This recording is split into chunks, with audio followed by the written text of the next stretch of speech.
नमस्कार। आज हम लोग बात करेंगे डाइसैक्राइड्स की। डाइसैक्राइड्स जिसमें दो शुगर यूनिट होती हैं। इससे पहले हमने कार्बोहाइड्रेट में मोनोसैक्राइड्स पढ़ लिया था। तो आज का लेक्चर है डाइसैक्राइड्स, जो कि नाम से समझ में आ रहा है डाइसैक्राइड्स। डाई का मतलब यहां पर क्या हो गया, दो, और सैक्राइड्स का मतलब आपका शुगर है, यानी कि दो शुगर यूनिट इसके अंदर पाई जाती है। There are two sugar units. ये दो शुगर यूनिट्स इसके अंदर होंगी जो कि आपस में जुड़ी हुई होती हैं। जब इस डाइसैक्राइड्स का आप डिहाइड्रेशन रिएक्शन कराते हो, डिहाइड्रेशन रिएक्शन कहें या फिर डिहाइड्रेशन सिंथेसिस कहें या फिर कंडेंसेशन रिएक्शन कहें, तो ये दो मोनोसैक्राइड यूनिट रिलीज करता है। कहने का मतलब है कि जब डाइसैक्राइड्स को आप तोड़ोगे, पहली चीज तो इसका तोड़ना, या फिर हम कहें कि क्या इसका हाइड्रोलाइसिस पॉसिबल है? बिल्कुल पॉसिबल है। हम लोगों ने बात की थी मोनोसैक्राइड्स में, मोनोसैक्राइड्स को आप लोग तोड़ नहीं सकते, उसका हाइड्रोलाइसिस नहीं हो सकता। मैंने लिखवाया था वहां पर, मोनोसैक्राइड्स को फर्दर हाइड्रोलाइसिस नहीं किया जा सकता है, क्योंकि वो सबसे छोटी यूनिट है, उसको और तोड़ करके नई यूनिट उसमें से नहीं बनाई जा सकती। लेकिन डाइसैक्राइड्स चूंकि इसमें दो यूनिट है और दो यूनिट से मिलकर के ये बना है, इसलिए इसका डिहाइड्रेशन किया जा सकता है, इसको तोड़ा जा सकता है। तो अगर यहां पर डाइसैक्राइड्स का डिहाइड्रेशन किया जाए, डिहाइड्रेशन का मतलब है एक तरह से ब्रेक डाउन हो रहा है, इसमें से पानी को बाहर निकाला जाता है, एक H2O मॉलिक्यूल इसमें से बाहर निकलता है और ये रिलीज करता है टू मोनोसैक्राइड्स यूनिट्स, और ये दो मोनोसैक्राइड यूनिट यहां पर रिलीज करता है। ठीक है, इसलिए इसका नाम बेसिकली डाइसैक्राइड्स पड़ा है। अगर मैं जनरल फॉर्मूले की अगर बात करूं इसका, जैसे वहां पर हमने फॉर्मूला देखा था CnH2n, ये हमने देखा था वहां फॉर्मूला। यहां पर चूंकि जैसे मैंने कहा कि जब डाइसैक्राइड्स होते हैं तो जब ये मिलते हैं आपस में, तो जब इनका कंडेंसेशन होता है बेसिकली, तो इसमें से एक पानी का मॉलिक्यूल यहां से रिलीज होता है। मतलब जब इनको जोड़ा जाता है तो उसमें से एक वाटर मॉलिक्यूल रिलीज होता है, इसलिए यहां पर हम लोग n लगा देंगे, -1 कर देंगे। अभी आप समझिएगा इसको। जैसे इसके अलावा हम अपने ऑलिगोसैक्राइड्स पढ़ेंगे, जिसमें एक ट्राइसैक्राइड्स होते हैं, टेट्रासैक्राइड्स होते हैं, पेंटासैक्राइड्स होते हैं, आपके हेप्टासैक्राइड्स होते हैं। तो जैसे ट्राइसैक्राइड्स है तो उसमें फॉर्मूले में -2 लग जाता है। ठीक है, टेट्रासैक्राइड्स है तो फॉर्मूले में -3 लग जाएगा, टेट्रा में -3, पेंटा में -4, हेक्सा में -5, इस तरीके से। तो जो भी सैक्राइड्स है उसका एक कम यहाँ पर माइनस में लग जाएगा। ये जरूर याद रखिएगा, बड़ा इंपॉर्टेंट है empirical formula. CnH2n, H2 bracket में n और -1, वो जरूर याद रखिएगा। एग्जाम्पल की बात करें इसमें, एग्जाम्पल बहुत इंपॉर्टेंट है। सबसे बेस्ट एग्जाम्पल अगर आपको यहां पर बताया जाए तो वो है सुक्रोज। सुक्रोज से अच्छा कोई एग्जाम्पल नहीं है, मोस्ट इंपॉर्टेंट एग्जाम्पल है। हम ये कह सकते हैं कि एक मोस्ट अबंडेंट डाइसैक्राइड्स किसी भी ऑर्गेनिज्म के अंदर जो पाया जाता है वो आपका सुक्रोज ही है। सुक्रोज कौन कौन सी दो यूनिट से मिलकर के बनता है? तो ये बनता है ग्लूकोज प्लस फ्रक्टोज। ग्लूकोज और फ्रक्टोज इन दो मोनोसैक्राइड यूनिट से मिलकर के बनता है ये आपका। और बात करें जैसे कि लैक्टोज, लैक्टोज आप सभी जानते हैं, इसको हम लोग मिल्क शुगर भी कहते हैं। इस पर IMP लगा दीजिएगा, बड़ा इंपॉर्टेंट है, कई एग्जाम में क्वेश्चन पूछा जा चुका है कि भाई जो आपका लैक्टोज होता है, मतलब जो दूध होता है, मिल्क होता है, उसमें कौन सा शुगर पाया जाता है? तो उसमें लैक्टोज पाया जाता है। लैक्टोज काय का बनता है? ये दो मोनोसैक्राइड यूनिट का बनता है, मतलब ये भी डाइसैक्राइड है। कौन कौन सी है वो दो यूनिट? एक है गैलेक्टोज और एक है ग्लूकोज। तो ग्लूकोज और गैलेक्टोज इन दोनों से मिलकर के बनता है लैक्टोज। इसके अलावा एक और बड़ा इंपॉर्टेंट है, वो है माल्टोज। माल्टोज, इसको माल्ट शुगर भी कहते हैं हम लोग। माल्ट अगर मैं बात करूं यहां पर, बड़ा इंपॉर्टेंट है ये भी। जितनी भी आपकी बियर फैक्ट्रीज वगैरह होती हैं, फूड साइंस से रिलेटेड तो बहुत इंपॉर्टेंट है। बियर फैक्ट्रीज वगैरह होती हैं, वाइन फैक्ट्रीज वगैरह होती हैं, जहां पर बार्ले का माल्ट प्रोडक्शन, माल्ट से मतलब बार्ले को जर्मिनेट किया जाता है, और जर्मिनेटेड बार्ले जो होता है उसके अंदर काफ़ी ज़्यादा क्वांटिटी में माल्टोज होता है। उसी माल्टोज का फर्मेंटेशन करा करके वहाँ पर ढेर सारा एल्कोहल प्रोड्यूस किया जाता है। तो माल्टोज बहुत इंपॉर्टेंट है एल्कोहलिक फर्मेंटेशन के लिए, मतलब एल्कोहल बनाने में, खास करके बियर वाइन्स वगैरह बनाने में माल्टोज का बहुत यूज होता है। इसमें दो यूनिट होती हैं, दोनों यूनिट कौन सी हैं? ग्लूकोज की ही हैं। दो ग्लूकोज की यूनिट आपस में मिलती हैं और मिलकर के यहाँ पर क्या बनाती हैं? माल्टोज बनाती हैं। तो ये मोस्ट इंपॉर्टेंट एग्जाम्पल है इसके आपके, ग्लूकोज सॉरी आपका ये सुक्रोज, लैक्टोज और माल्टोज, तीन मोस्ट इंपॉर्टेंट एग्जाम्पल, इनको आप लोग याद रखिएगा। अब ऐसे स्ट्रक्चर की बात करें कि किस तरीके से ये आपस में जुड़ते हैं और कैसे, जैसे मैंने यहाँ पर फॉर्मूला बताया कि -1 लिखना जरूरी है, तो वो कैसे होता है उसको थोड़ा आप देखिएगा। मैं आपको फोटो के माध्यम से समझाने की कोशिश करूंगा। कहाँ के हमारे फोटो, फूड साइंस में आएगी। जैसे आप देखो यहाँ पर सुक्रोज फॉर्मेशन कैसे होता है, थोड़ा ध्यान से देखिएगा आप। अब जैसे यहाँ पर देखो आप, ये है सुक्रोज मॉलिक्यूल, यहाँ पर देखो ये एक ग्लूकोज मॉलिक्यूल हो गया, ये एक फ्रक्टोज मॉलिक्यूल हो गया। यहाँ पर ग्लूकोज और फ्रक्टोज मॉलिक्यूल जब आपस में जुड़ते हैं, यानी कि जब इनका कंडेंसेशन होता है, तो ये जुड़ने के लिए ये जो आप देख रहे हो, एक मॉलिक्यूल का OH ग्रुप, एक मॉलिक्यूल का OH ग्रुप और दूसरा जो फ्रक्टोज है उसका हाइड्रोजन ग्रुप, ये दोनों आपस में अलग हो जाते हैं, मतलब H2O मॉलिक्यूल यहाँ से बाहर निकल जाता है। जब ये जुड़ते हैं तो यहाँ पर दोनों आपस में जुड़ गए, ये सुक्रोज बन गया और ये H2O मॉलिक्यूल यहाँ से बाहर निकल आ गया। इसलिए तो इसके फॉर्मूले में हमने क्या लिखा, CH2ON-1 ये है। तो देखो जैसे कि ये डाइसैकराइड्स है, डाइसैकराइड्स, दो मोनोसैकराइड जब आपस में जुड़ेंगे तो वहां पर एक हाइड्रोजन, मतलब एक H2O निकलेगा। एक कॉमन सेंस में आपको बता रहा हूं, अगर मैं यहां पर 3 मोनोसैकराइड यूनिट को जोड़ दूं और यहां पर कोई ट्राइसैकराइड बनाऊं, तो यहां पर ध्यान रखिएगा 2 H2O निकलेंगे। कितने निकलेंगे? 2। अगर मान लीजिए यहां पर मैं 4 मोनोसैकराइड यूनिट को आपस में जोड़ूं, कितनी 4 मोनोसैकराइड यूनिट है उनको मैं आपस में जोड़ूं, तो यहां पर जो भी प्रोडक्ट बनेगा उसके अलावा 3 H2O यहां से रिलीज होंगे। तो फॉर्मूला भी उसी हिसाब से चलता है, जैसे फॉर्मूला भी क्या बनेगा, CnH2O, N और कितने माइनस करने हैं? 2, तो -2 कर दिया। ये बेसिकली किसके लिए हो जाएगा, जैसे 3 मोनोसैकराइड है तो ट्राइसैकराइड्स के लिए ये फॉर्मूला बन के तैयार हो जाता है। अगर मान लीजिए टेट्रासैकराइड्स हैं, टेट्रासैकराइड्स यानी 4 यूनिट इसके अंदर आपस में जुड़ेंगी और एक टेट्रासैकराइड बनेगा और 3 हाइड्रोजन, मतलब 3 H2O निकलेंगे। तो फॉर्मूला हो जाएगा CH2ON-3, ऐसे बन जाता है। अगर मान लीजिए यहां पर 5 हैं तो X plus X plus X plus X plus X, ये 5 मोनोसैकराइड यूनिट हैं। ये जब आपस में मिलकर के कोई पेंटासैकराइड बनाएंगे तो साथ में 4 H2O मॉलिक्यूल निकलेंगे। याद कैसे करना है कि अगर वो ट्राइसैकराइड्स है तो 2 H2O मॉलिक्यूल निकलने हैं, आपका वो टेट्रासैकराइड है तो 3 H2O मॉलिक्यूल निकलने हैं, अगर वो पेंटासैकराइड है तो 4 H2O मॉलिक्यूल निकलने हैं, और अगर वो हेक्सासैकराइड है तो उसमें से फिर आपके 5 मॉलिक्यूल बाहर निकल कर आएंगे, किसके? H2O के। उसी हिसाब से आपका ये फॉर्मूला भी चलेगा। क्वेश्चन आने के पूरे चांसेस हैं आपके फूड साइंस में, आपके फूड सेफ्टी ऑफिसर में, तो इसको थोड़ा सा आप लोग याद रखिएगा। अब यहां पर डाइसैकराइड्स के क्लासिफिकेशन की बात करते हैं। बेसिकली जो डाइसैकराइड्स हैं उसके अंदर ऑक्सीडेशन रिडक्शन रिएक्शंस हो सकती हैं, तो हर एक के अपने अपने ग्रुप हैं। यहां पर बेसिकली डाइसैकराइड्स को हम 2 ग्रुप में भी क्लासिफाई करेंगे। यहां पर 2 ग्रुप में हम उनको बांट रहे हैं। किस बेसिस पर बांट रहे हैं? बेस्ड ऑन दी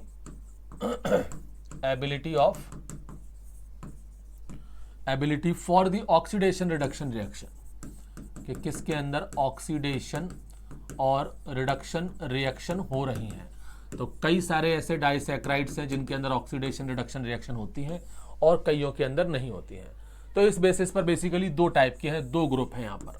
एक होती हैं आपकी रिड्यूसिंग शुगर, एक होती है आपकी नॉन रिड्यूसिंग शुगर। एक है रिड्यूसिंग शुगर, एक ये रहा, एक है आपका नॉन रिड्यूसिंग शुगर।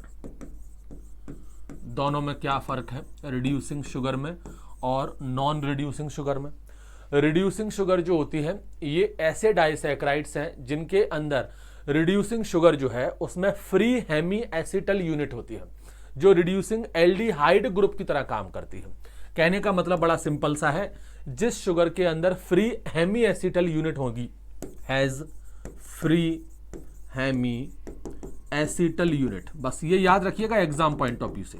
इसके पास जो फ्री हेमी एसिटल यूनिट होती है ये काम करती है रिड्यूसिंग एल्डिहाइड ग्रुप की तरह, act as a reducing aldehyde group.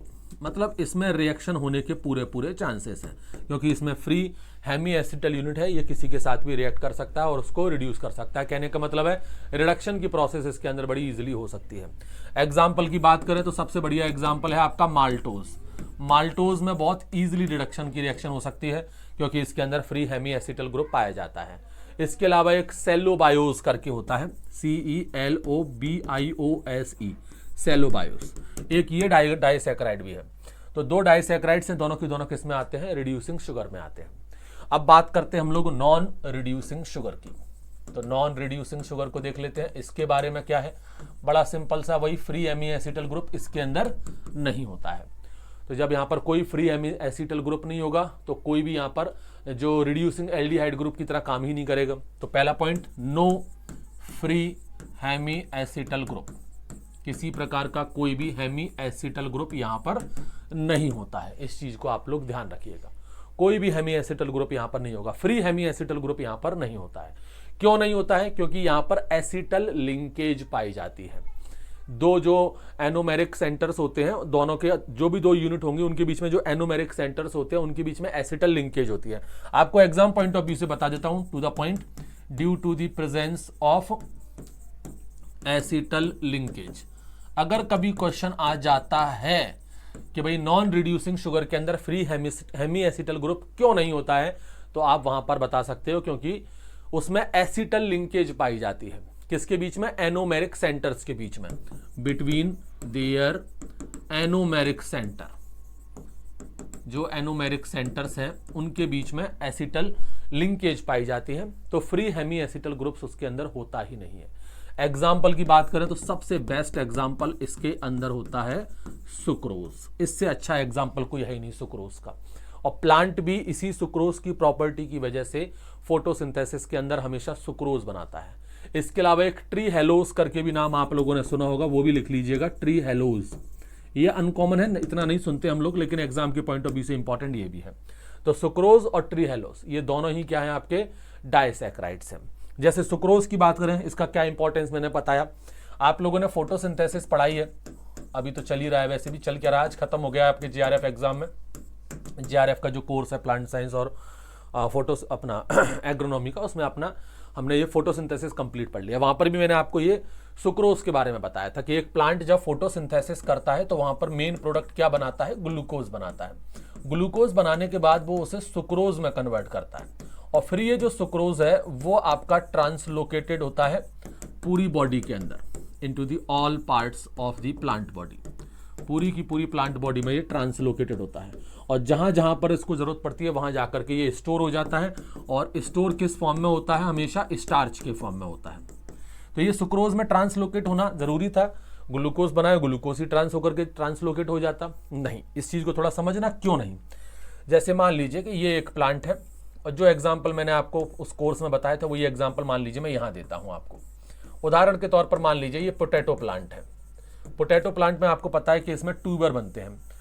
ये रहा इसका ट्यूबर। आप सभी को पता है जो भी ट्यूबर वगैरह होते हैं, मॉडिफाइड पार्ट जो होते हैं, वो बेसिकली क्या रहते हैं, आपके फूड स्टोरेज स्ट्रक्चर होते हैं।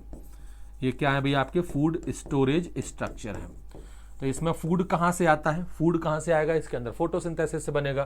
तो जैसे मान लीजिए ये प्लांट हो गया इसका, अब ये प्लांट यहाँ पर क्या करेगा, फोटोसिंथेसिस करेगा। तो ये लीफ के अंदर ही फोटोसिंथेसिस होता है, यहाँ पर होगा फोटोसिंथेसिस। फोटोसिंथेसिस में क्या बनेगा, ग्लूकोज बनेगा। अब ये ग्लूकोज बना कहां पर है, यहाँ लीफ में बना है। अब इसको स्टोर कहां जाकर के होना है, ट्यूबर में जाकर के होना है। यहाँ पर तो कोई फोटोसिंथेसिस नहीं होता रूट वाले पोर्शन में। अब यहाँ से ये ग्लूकोज यहाँ आ सकता है। तो वही पॉइंट ये है कि बिल्कुल सिंपल है सर, ग्लूकोज यहाँ बना है, ठीक है। अब ये जो ग्लूकोज बना है, इस ग्लूकोज को यहाँ से ट्रांसलोकेट करके यहाँ भेज दीजिए, क्या दिक्कत है उसके अंदर। ये जो फ्लोएम होता है, उस फ्लोएम के माध्यम से ये ग्लूकोज आएगा और यहाँ करके स्टोर हो जाएगा स्टार्च के फॉर्म में। ऐसा नहीं होता, क्योंकि ग्लूकोज के साथ रिएक्शन हो सकती है, ये किसी के साथ भी रिएक्ट कर सकता है। हमें जब ट्रांसपोर्टेशन करने की बारी आती है तो ट्रांसपोर्टेशन जब ग्लूकोज होगा, जब वो निकल करके यहाँ से आएगा तो तमाम तरह के सेल्स और केमिकल्स के साथ मिलकर के वो आएगा। तो कहीं किसी के साथ रास्ते में रिएक्ट कर गया तो यहाँ तक कुछ पहुंचेगा ही नहीं। इसलिए हमें पहले इसे नॉन रिएक्टिव कंपाउंड में बदलना है। तो इसलिए जो ग्लूकोज होता है वो सुक्रोज में कन्वर्ट होता है। सुक्रोज कैसा होता है, नॉन रिड्यूसिंग होता है। जब ये नॉन रिड्यूसिंग है तो ये किसी के साथ भी रिएक्ट नहीं करेगा, can not react with other compounds.